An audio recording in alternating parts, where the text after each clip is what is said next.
38 సంవత్సరాల నుంచి బెతెస్దా కోడిదన పడి ఉన్న కుంటివాడు ఉన్నాడు. నువ్వు స్వస్థపడగోరుతున్నావా నాయనా అంటే, అయ్యా నాకు స్వస్థపడని ఆశ ఉంది, నడవాలని ఆశ ఉంది, కానీ నాకు ఎవరూ లేరయ్యా సహాయం చేయడానికి. నేను దిగే లోపే, నేను వెళ్ళే లోపే ఎవరో ఒకడు దిగేస్తున్నారు, బాగుపడి వెళ్ళిపోతున్నారు, కానీ 38 సంవత్సరాల నుంచి దిక్కుమాడుగా బ్రతుకుతున్నాయ్యా.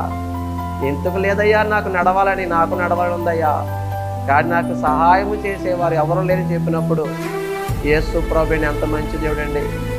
నువ్వు కోనేట్లోకి దిగవలసిన పని లేదు, దేవదూతతో పని లేదయ్యా, లే నీ పొరుపెందుకు నడవని చెప్పినప్పుడు 38 సంవత్సరాల నుంచి నలిగిపోయిన ఆ వ్యక్తి నడిచాడండి. అలా చెప్పాలంటే ఎంతోమంది జీవితాలండి. ఓ పక్షవాతంతో బాధపడుతున్న వ్యక్తి నలుగురు మోసుకొచ్చారండి. ఖాళీ ఇవ్వలేదు ఎవరు, దారి ఇవ్వలేదు ఎవరు, కానీ వాళ్ళు పైనుంచి ఇంటి పైకప్పు తీసి యేసు ప్రభు దగ్గరికి అతను మంచం మీద దింపినప్పుడు నలుగురు చేత మోసుకొచ్చినటువంటి ఆ వ్యక్తిని చూసి కనికరపడి, జాలిపడి, దయ చూపించి అతను బాగు చేశాడండి. యేసు ప్రభు ఈరోజు ఏ వికలాంగుడిని చూసి తునీకరించలేదండి. గుడ్డివారు వచ్చారు యేసు ప్రభు దగ్గరికి, బాగు చేశాడు. మోగవారు వచ్చారు యేసు ప్రభు దగ్గరికి, బాగు చేశాడు. చెవిటి వారు వచ్చారు, బాగు చేశారు. దెయ్యాలు పట్టి పిచ్చి చేష్టలు చేసుకున్న వారు వచ్చారు, బాగు చేశాడు. పాపంలో పట్టబడినటువంటి వారు, పాపిష్టి స్త్రీ వచ్చింది, బాగు చేశాడు. yani యేసు ప్రభు వికలాంగుల్ని పాపుల్ని నీచంగా చూడలేదే. మరి ఎందుకు నువ్వు వికలాంగుల్ని అంత కఠినంగా చూస్తున్నావు?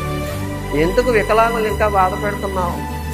ఎందుకు వికలాంగుల్ని అలా ఏడిపిస్తున్నావు? యాండి వికలాంగుల బాధ నీకు అర్థమవుతలే.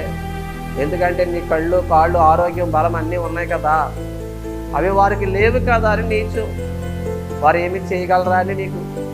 బిడ్డలారా, ఈరోజు వికలాంగులారా బాధపడుతున్నారా?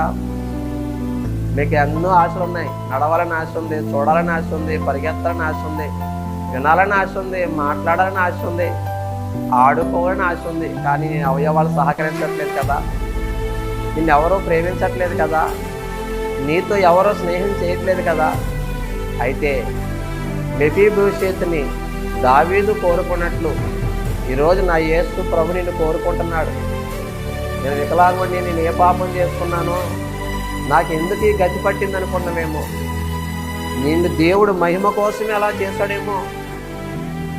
యోహాను సువార్త 9వ అధ్యాయంలో గుడ్డివాడు ఉన్నాడు కదా, అందరూ అంటాడు వీడు గుడ్డివాడుగా పుట్టాడికి, వీడు పాపం చేశాడా, వీడి కన్నవారు పాపం చేయాలంటే యేసు అంటాడు, లేదు లేదు, దేవుని మహిమ, తండ్రి మహిమ కోసమే, ఇదిగో దేవుని మహిమ కోసమే, దేవుని క్రియని ఎందుకు ప్రత్యక్షపరచబడడం కోసమే వీడు గుడ్డివాడికి పుట్టాడు తప్ప వీడు పాపం చేయలేదు, వీడు కన్నవారు పాపం. ఎంత మంచి దేవుడు బాబు.